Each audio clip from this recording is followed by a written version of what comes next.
নমস্কার। আজ তোমাদের শোনাবো আশিস সান্যালের লেখা একটি ভৌতিক গল্প। গল্পের নাম পূর্ণিমার রাতে। ছোট টিলার চূড়ায় সুন্দর সাজানো গোছানো সার্কিট হাউসটি। সামনে পরিপাটি ফুলের বাগান, তাতে ফুটে আছে নানা রঙের ফুল। কয়েকটি অচেনা পাখি কি যেন খাচ্ছে সেখানে। টিলার গায়ে ইতস্তত ছড়ানো ছেটানো ঝোপঝাড়, শাল মহুয়ার গাছ।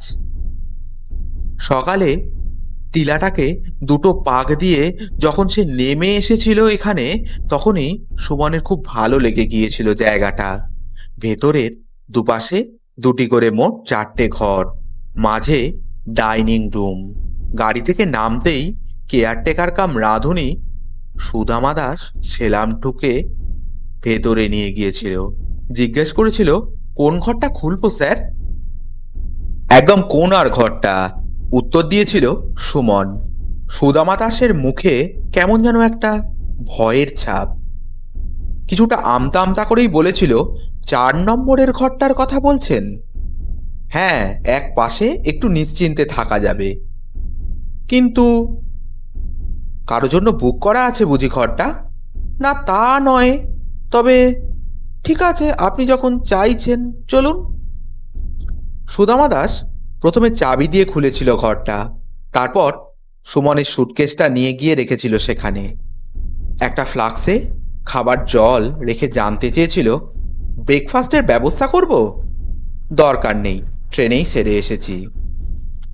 এটাই সম্বলপুর এক্সপ্রেসে আসার সুবিধে। তা দুপুরের খাবার ব্যবস্থা তো ক্লাবের লোকেরাই করেছেন। রাতে কি করব? চিকেন খাবেন? মন্দ না, একটু তাড়াতাড়ি ফিরবেন। নিচের এই টালির ঘরটায় থাকি আমি। তাড়াতাড়ি না ফিরলে এখান থেকে ওখানে, তার জন্য এত ভাবনা? না মানে, আজ পূর্ণিমা কি না, পুজো টুজো করবে? ঠিক আছে, যত তাড়াতাড়ি পারি ফিরে আসব। ফিরেও এসেছিল সুমন সন্ধ্যার দিকে। ঠিক অনুষ্ঠানের উদ্বোধনের পৌঁছে গিয়েছিল সকলেই।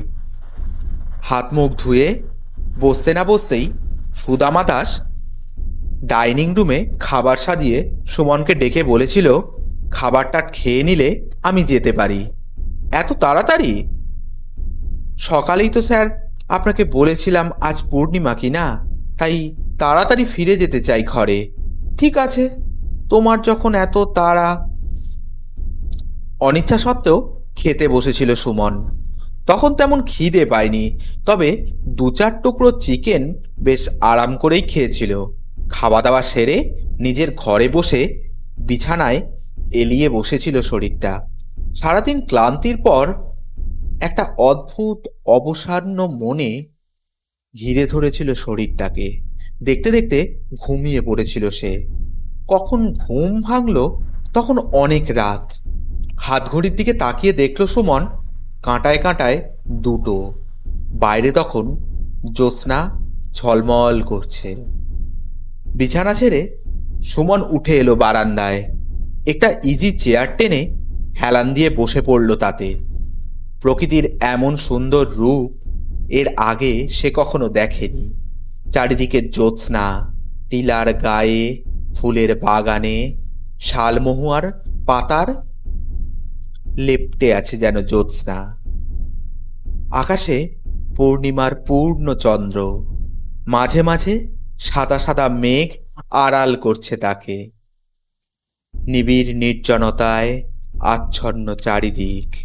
মাঝে মাঝে হাওয়ায় থাবায় ঝিরঝিরি করে নড়ছে গাছের পাতা। নির্জনতার বুকে একটু শব্দের ঢেউ। সুমন তন্ময় হয়ে উপভোগ করছিল প্রকৃতির এই রূপ। এমন সময় হঠাৎ শুনতে পেল সুমন, আপনি বুঝি এই প্রথম এসেছেন এখানে? আগে হ্যাঁ। 4 নম্বরের ঘরটায় উঠেছেন বুঝি? হ্যাঁ। কদিন থাকবেন? কেন বলুন তো? আসলে প্রতি বছর আশ্বিনের পূর্ণিমাতে ওই ঘরটায় আমি উঠি। তাই বুঝি সুমন দাস? ঘরটাকে দিতে দ্বিধা করছিল।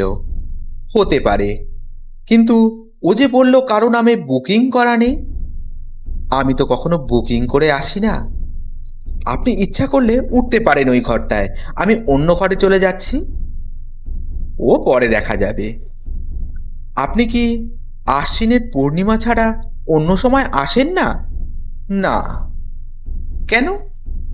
সে অনেক কথা। সুমন এবার চেয়ার ঘুরিয়ে বসল। চোখ মেলে দেখল এক অপূর্ব সুন্দরী মহিলা বসে আছে তার প্রায় পাশের আর একটা চেয়ারে। পরনে লাল পেরে সাদা সিল্কের শাড়ি, গায়ে সাদা ব্লাউজ, কপালে সিঁদুরের টিপ। নববধূর মতন নানা অলংকারে ভূষিতা সেই মহিলার দিকে তাকিয়ে জুড়িয়ে গেল সুমনের চোখ। বয়স কত হবে? খুব বেশি নয় মনে হয়, 20 মতন হবে। সমস্ত শরীরে যৌবনের আশ্চর্য লাবণ্য জড়ানো, কিন্তু একা এত রাতে বারান্দায় এসে বসেছে কেন? কৌতূহল চাপতে না পেরে সুমন বলল, আপনি এখানে একা? হ্যাঁ, একাই। কেউ আপনার সঙ্গে আসেনি? না। তার মানে আপনি একাই এসেছেন এখানে? তাই তো মনে হয়। ভয় করছে না আপনার? ভয়? কাকে? আমাকে? একটু ম্লান হাসি ফুটে উঠল মহিলার ঠোঁটে। সুমন স্পষ্ট দেখতে পেল মহিলার 2 চোখ বেয়ে জল গড়িয়ে পড়ল। তার সমস্ত শরীর যেন থরথর করে কেঁপে উঠল। সান্ত্বনা দেওয়ার মতন করে সুমন বলল, আপনাকে অকারণে বিরক্ত করলাম। বিরক্ত করলেন কেন? আসলে এটাই তো স্বাভাবিক। একজন মহিলাকে এমনভাবে দেখলে এমন কৌতূহল তো হবেই। আপনি তো ভয়ের কথা বলছিলেন। আগে হ্যাঁ, যেবার প্রথম এসেছিলাম সেবার সত্যি ভয় করেছিল। তারপর আর কোনোদিন ভয় পাইনি। কবে এসেছিলেন প্রথম? ঠিক 5 বছর আগে, আশ্বিনের এই পূর্ণিমাতেই। একা? একা কেন? সঙ্গে স্বামী ছিল আমার। তিনি আর আসেননি কোনোদিন আপনার সঙ্গে? না। অদ্ভুত তো। অদ্ভুত হওয়ার মতোই ঘটনা। প্রথম যেবার এসেছিলাম তার 3 মাস আগে বিয়ে হয়েছিল আমাদের। থাকতাম কটকের পিঠাপুরে। আমার স্বামী একজন বড় সরকারি অফিসার। এখানে আসার প্রস্তাবটা ছিল তাঁরই। নিজেদের গাড়িতে সোজা এসেছিলাম এখানে। আমার স্বামী গাড়ি চালিয়ে এনেছিল। এখানে যখন এসে পৌঁছলাম তখন রীতিমতো রাত। চারিদিকে ছড়িয়ে পড়েছে অপরূপ জ্যোৎস্না। 4 নম্বর ঘরটাতেই আমরা উঠেছিলাম। আগে থেকেই বুক করা ছিল ঘরটা আমাদের জন্য। রাতে খাবার সেরে আমরা দুজনে গল্প করছিলাম এখানে বসে।